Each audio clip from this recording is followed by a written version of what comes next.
Hello everyone, welcome back to IndianCoding.com. Today we are going to study about MongoDB get started. Okay, so how to start this MongoDB in Python.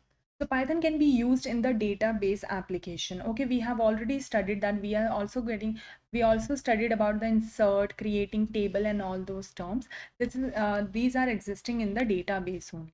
So one of the most popular NoSQL database is MongoDB. Okay, so what is MongoDB? MongoDB stores the data in JSON-like document, which make the database very flexible and scalable. Okay, so it is a JSON-like document in which the database will be very flexible and the scalable. Okay, so Python needs the MongoDB driver to access the MongoDB database. Okay, it will help you to access the database with the help of the Python. Okay, inside the Python, if we want to run the database, it will help you to run that. Okay, so these are the few kinds of terms that are available. You can pause this particular video and just note all the details that I have mentioned here. Okay, so that's all for today's class. Thank you so much.